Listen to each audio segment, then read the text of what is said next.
Hello and welcome to উদ্বোধন। আশা করছি তোমরা সবাই ভালো আছো। আজকের এই ভিডিওটা বানানোর একটাই উদ্দেশ্য, সেটা হচ্ছে তোমরা সবাই জানো যে আরআরবি গ্রুপ ডির ফর্ম ফিল আপ আপাতত চলছে। তোমার হচ্ছে গিয়ে এটা চলবে তোমার 22 তারিখ পর্যন্ত। 22 তারিখ পর্যন্ত তোমার ফর্ম ফিল আপটা চলবে। তো এখনও আজকে তো 9 তারিখ রাত্রেবেলায় আমি ভিডিওটা বানাচ্ছি, তোমরা যখন দেখবে তখন 10 তারিখ। তো তারপরেও তোমার মোটামুটি 12-13 দিন সময় রয়েছে। অনেকে মানে দেখো ফর্মটা ফিল আপ করতে পারোনি এখনও, বিভিন্ন কোন জোনে বা কোথায় দেব সেই মানে একটা আশঙ্কা রয়েছে। নিজেরাও ডিসাইড করতে পারছো না যে কোথায় দিলে সুবিধা হবে বা কোথায় দিলে সুবিধা হবে না। টোটাল ভ্যাকান্সি হচ্ছে 32,438। এটা অবশ্যই বাড়তে পারে, আবার কমতেও পারে, কিন্তু ন্যাচারালি কী হয় সবসময় বাড়ে, কমে তো খুব একটা না। তো চলো দেখি আজকে ডিটেলস তোমার ভ্যাকান্সিগুলো দেখে তারপরে বোঝা যাবে যে কোথায় মোটামুটি দেওয়া যেতে পারে। আমার পরিচিত যারা রয়েছে তারাও একটা আইডিয়া পাবে, এবং মানে বাদবাকি যারা দেখছো তারা তো পাবেই। এবার আমি বলে দিই রেলের সম্পর্কে আমার কিন্তু মানে রেলের গ্রুপ ডির যে জব প্রোফাইল সে সম্পর্কে আমার কিন্তু খুব একটা ধারণা নেই, ঠিক আছে। আহ, তো হচ্ছে গিয়ে দেখা যাক। যেহেতু আমার দেখো আমি দেখেছি, যেহেতু আমাদের ডিপার্টমেন্ট নয়, তো আমাদের ডিপার্টমেন্টে যেহেতু গ্রুপ ডির কোনো মানে রিক্রুটমেন্ট হয় না, তো আমি আমার বন্ধুবান্ধব কয়েকজন আছে তাদেরকে আমি চিনি, এবং আমি আমার অফিসে দেখেছি বেশ কয়েকটা ছেলেকে, তাদের সাথে আমি টুকটাক কথা বলে যা বুঝেছি এবং কথা বলে যতদূর অবধি জানতে পেরেছি, আমি সেই বেসিসে তোমাদেরকে বলতে পারি যে তোমরা কোথায় দেবে, মানে কোন পোস্টের জন্য তোমরা দিতে পারো এবং কোন ডিভিশনে তোমরা দিতে পারো, ঠিক আছে। দেখো এখানে অনেকগুলো পোস্ট রয়েছে, পোস্ট প্যারামিটার তোমাদের বলে দিয়েছে, কিন্তু আমাদের এই পোস্ট প্যারামিটার নিয়ে দরকার নেই, আমাদের ভ্যাকান্সিটা নিয়ে দরকার। এবার এই ভিডিওটা না একটু বড় হবে, মোটামুটি 10 মিনিটের কাছাকাছি যেতে পারে, 2 মিনিট তো অলরেডি হয়ে গেল। তো আমি এই ভিডিওটা তোমাদের বলতে পারি যে কোথায় দিলে তোমাদের মোটামুটি একটা সেফ সাইড হতে পারে, যেহেতু গ্রুপ ডি যে তোমরা জানো যে খুব হ্যাঁ মানে মানে অনেকে টার্গেট করে থাকে। তো দেখো মুম্বাইয়ে আমি যদি দেখি, মুম্বাইয়ের ভ্যাকান্সি হচ্ছে 1892, 701, 351। টোটাল তোমার যে ভ্যাকান্সি সেটা হচ্ছে 4,672। এইবার এটা গেল মুম্বাই। এরপরে হচ্ছে তোমার জয়পুর, 797, 1,433 টোটাল জয়পুর। এরপরে হচ্ছে হুগলিতে তোমার 503 ভ্যাকান্সি টোটাল। এরপরে হচ্ছে জব্বলপুরে 1614 ভ্যাকান্সি। ভুবনেশ্বর, দেখো আমি যেহেতু বাংলায় কথা বলছি, যারা দেখছো সবাই আশা করছি বাঙালি। তো আমি না আমাদের স্টেট, আমি যেহেতু ওয়েস্ট বেঙ্গল থেকে বিলং করি, তো ওয়েস্ট বেঙ্গলের আশেপাশে তোমার কাছাকাছি পড়বে ভুবনেশ্বর পড়বে, বিলাসপুরটাও পড়বে, চেন্নাই অনেকটা দূরে হয়ে যাবে, গোরখপুরও দূরে, গুয়াহাটিটা তো আমাদের পাশেই, গুয়াহাটি, কলকাতা তো আমাদের মধ্যেই, মুম্বাই এবং সাউথ ইস্টার্ন হাজিপুরও একটু দূরেই হয়ে যাবে, হাজিপুর দেওয়া যেতে পারে, এবং south eastern railway Kolkata, Secunderabad. তা আমি প্রথমে সাউথ ইস্টার্ন রেলওয়ে যেটা কলকাতা আছে সেইটা নিয়ে কথা বলি। দেখো এইটার মধ্যে না 4টে ডিভিশন আসে খুব সম্ভবত, 4টে ডিভিশন, সেটা হচ্ছে রাঁচি ডিভিশন, আদ্রা ডিভিশন, তোমার খড়গপুর ডিভিশন, আর একটা হচ্ছে চক্রধরপুর ডিভিশন। আমি যদি ভুল হই তাহলে তোমরা আমাকে একটু ঠিক করে দিও, আমি যতদূর জানি আমি সেই বেসিসে তোমাদের বললাম। তো এই এই ডিভিশনগুলোতে তোমার হয়তো পোস্টিং হতে পারে, অথবা অথবা এখানে যেহেতু তোমার কোনো মানে আমাদের যেমন কলকাতাতে চিত্তরঞ্জন লোকোমোটিভ ওয়ার্কস আছে, বা কাঁচরাপাড়া ওয়ার্কশপ আছে, এখানে ওয়ার্কশপ আছে কি? হ্যাঁ, একটা ওয়ার্কশপ আমি দেখছি এখানে ওয়ার্কশপ আছে। তো আমি জানি না এখানে কোথায় ওয়ার্কশপটা, মানে এক্স্যাক্টলি কোথায়।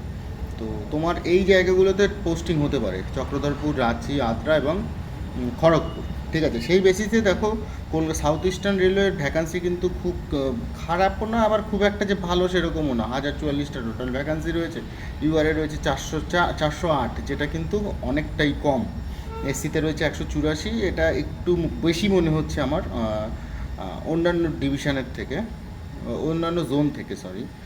এসটি এবং ওবিসিদের ক্ষেত্রেও কিন্তু খুব কম ভ্যাকান্সি ন্যাচারালি, যেটা দেখা যাচ্ছে কলকাতা সাউথ ইস্টার্ন।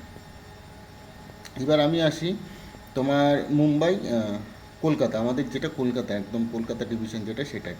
তো কলকাতা ডিভিশনে দেখো টোটাল ভ্যাকান্সি হচ্ছে 1,814। 1814 ভ্যাকান্সি, ইউআর কিন্তু অনেকটাই বেশি ভ্যাকান্সি, 764, ঠিক আছে। এসসিতে আছে 262, এসটিতে আছে 144 এবং ওবিসিতে আছে 477। এবার এই যে ভ্যাকান্সিটা আছে না, এই ভ্যাকান্সিটা থেকে তুমি বিচার করতে পারো না যে এই ভ্যাকান্সি থাকবে, আবার পরে বেড়েও যেতে পারে যখন পরীক্ষা মানে তোমার যখন ফাইনাল রেজাল্ট বেরোবে না, তখন এইটা বেড়েও যেতে পারে। তো আমার মতে তো এই কলকাতা, যেহেতু আমি আমি নিজে আরআরবি কলকাতা ছিলাম, আমি আরআরবি কলকাতায় তো থেকে চাকরি পেয়েছি, তো সেক্ষেত্রে আমি সবসময় সবাইকে বলি যে আরআরবি কলকাতা থেকেই করতে। কলকাতা করলে তোমার একটু ভালো হবে। আমাদের এই কলকাতাতে 4টে ডিভিশন আছে, সেটা হচ্ছে শিয়ালদা, হাওড়া, আসানসোল আর মালদা। তো আমি রয়েছি শিয়ালদা ডিভিশনে। তো হচ্ছে গিয়ে দেখো, শিয়ালদা ডিভিশনেই আমার বাড়ি, আমি পেয়েছিও শিয়ালদা ডিভিশনে, সেক্ষেত্রে আমার তো বাড়ি থেকে যাতায়াত আমি করতেই পারি।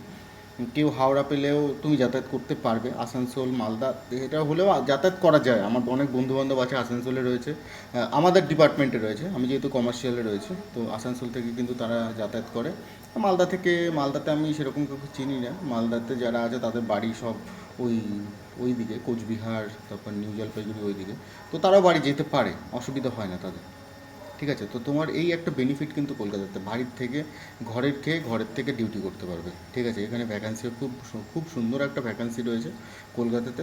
এবার আসি আমাদের গুয়াহাটিতে। গুয়াহাটিতে তুমি কিন্তু এই বছর খুব ভালো একটা চান্স আছে গুয়াহাটি। দেখো, ইউআরএ ভ্যাকান্সি হচ্ছে 828, টোটাল ভ্যাকান্সি তোমার কলকাতাকেও বোধ হয় হার মানিয়েছে। কলকাতার টোটাল ভ্যাকান্সি হচ্ছে 1817, সেখানে গুয়াহাটির টোটাল ভ্যাকান্সি হচ্ছে 2048। ঠিক আছে, 2048। তো আমার মনে হয় গুয়াহাটির এই ভ্যাকান্সিটা কম বাড়বে, কলকাতার ভ্যাকান্সিটা আরও বাড়বে, কেননা কলকাতাতে তোমার অপরচুনিটি অনেক বেশি থাকে। তো ইউআরএ এখানে দেখো 828, 309, 153, ওবিসিতে 552, এটা তুমি দিতেই পারো গুয়াহাটি। এবার দেখো, যাদের চাকরি পাওয়ার দরকার তারা তারা না ওই জোন থেকে জোনে ভয় পেয়ে লাভ নেই। চাকরি পাওয়ার দরকার আছে, তোমাকে পড়তে হবে, ঠিক আছে, এই টার্গেট মাথায় রেখে তোমাকে পড়াশোনা করতে হবে। যদি ঠিকঠাক মতো নাম্বার আসে তাহলে তোমার ওই চাকরি কেউ তোমার থেকে ছিনিয়ে নিতে পারবে না। তো তুমি সেই রকমভাবে প্র্যাকটিস করো। আগের বছরের কাট অফ দেখে কোনো লাভ হয় না, আগের বছরের কাট অফ দেখে সত্যিই কোনো লাভ হয় না, কেননা আগের বছরের একটা পরীক্ষা হয়, সেই পরীক্ষার প্যাটার্ন বলো বা কোশ্চেনের লেভেল বলো একদম আলাদা, নাম্বার অফ অ্যাপ্লিকেন্ট যারা পরীক্ষা দিচ্ছে, নাম্বার অফ অ্যাপিয়ার ক্যান্ডিডেট সব আলাদা থাকে। পরের বছরে সেটা আলাদা হয়ে যায়, তো সেই সব ভেবেও কোনো লাভ নেই।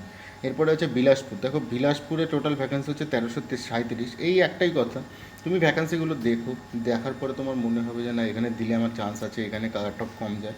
কিন্তু আলটিমেটলি না, তুমি যদি মিউচুয়াল না পাও বা বাড়িতে আসতে না পারো না, তাহলে তোমার কিন্তু সমস্যা। তুমি সারা জীবন ওই বিলাসপুরে থেকে ডিউটি করতে পারবে না। ভুবনেশ্বরেও তাই। ভুবনেশ্বর তোমার বাড়ির থেকে একটু কাছাকাছি, অনেকে আছে ভুবনেশ্বরে থেকে ডিউটি করে, বাড়িতে আসে মাঝে মাঝে, যেহেতু রেলে তোমার মোটামুটি 10টা সিএল থাকে আর এলএপি থাকে।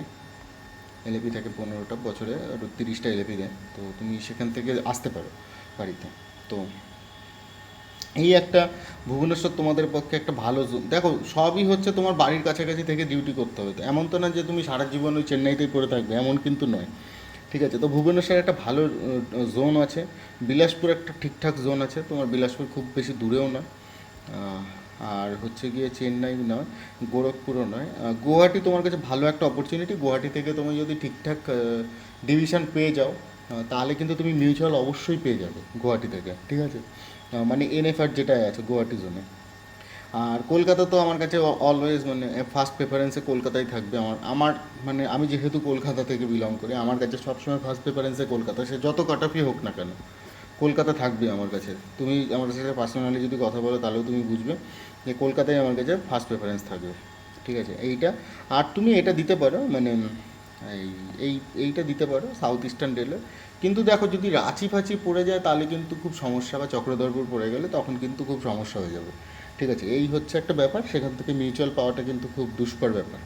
তো এই ছিল ভিডিও। তোমাদের এবার নিজেদের টার্গেট তোমরা নিজেরাই জানো, আমি একটা জাস্ট আইডিয়া দিলাম এইরকম এরকম ব্যাপার। আর একটা কথা, সেটা হচ্ছে তোমরা যেই ডিভিশনেই ফিল আপ করো না কেন, এখানে আমি তোমাদের বলে দিই, ওয়ার্কশপটা তোমরা আগে রাখতে পারো, পয়েন্টসম্যান তারপরে রাখতে পারো, এবং তারপরে তোমাদের যা দরকার সব থেকে লাস্টে রাখবে হচ্ছে ট্র্যাক মেনটেনার, যেটা সব থেকে বেশি ভ্যাকান্সি থাকবে। ট্র্যাক মেনটেনার এইটাই কিন্তু সবার লাস্টে রেখো, কেননা ট্র্যাক মেনটেনারের কিন্তু জব প্রোফাইল অনেক হার্ড, অন্যান্য সব কিছুর থেকে। দেখো তুমি যে কটা ভ্যাকান্সি ওয়াইজ লিস্ট দেখবে না, সব কটা দেখবে ট্র্যাক মেনটেনারে সব থেকে বেশি লোক চাইছে, কিন্তু ট্র্যাক মেনটেনারে দিলে তুমি নিজেই ফেসে যাবে। ওর জব প্রোফাইল একদম ভালো না, তোমাকে সারা দিন রাত খাটতে হবে, রেলওয়ে ট্র্যাকের ওপর থাকতে হবে। তার থেকে তোমার অ্যাসিস্ট্যান্ট ওয়ার্কশপ, তারপরে তোমার এই অ্যাসিস্ট্যান্ট টিআরডি, ইলেকট্রিক্যাল পয়েন্টসম্যান, এগুলো অনেক ভালো, পিওএ, এগুলো ভালো। ঠিক আছে, তো এই ছিল ভিডিও, তোমাদের একটা ব্রিফ আইডিয়া দেওয়ার জন্য। এইবার তোমার নিজের ব্যক্তিগত ব্যাপার যে তুমি কোনটায় কোন জোনে ফিল আপ করবে এবং কোন পোস্টের জন্য ফিল আপ করবে। ঠিক আছে, তো এই হচ্ছে ব্যাপার। সবাই ভালো করে টার্গেট নাও, যাতে এটাই পাওয়া যায়, এটাই লাস্ট অ্যাটেম্প এই হিসেবে যাও। আর তোমাদের নিজেদের কমেন্ট করে জানিও যে আরও কী কী জিজ্ঞাসা আছে, আমি আমার যথাসাধ্য চেষ্টা করব। আর অল দ্য বেস্ট সবাইকে, তাড়াতাড়ি ফর্মটা ফিল আপ করে দাও। কিন্তু লাস্টে একদম যেও না, লাস্টে কিন্তু একটু ট্রাফিক হবে ওয়েবসাইটে, তাতে কি হবে তোমাদের ফর্মটা হ্যাম্পার হয়ে যাবে। ঠিক আছে, হয়তো যদি খুব সাইট ক্র্যাশ হয়ে যায় তাও তখন কিন্তু লাস্টের দিন, যেহেতু লাস্ট অবধি না গিয়ে তোমরা এই সপ্তাহের মধ্যে ফর্মটা ফিল আপ করে দিও। অল দ্য বেস্ট সবাইকে, ভালো থেকো আর খুব তাড়াতাড়ি সাফল্য পাও। All the best.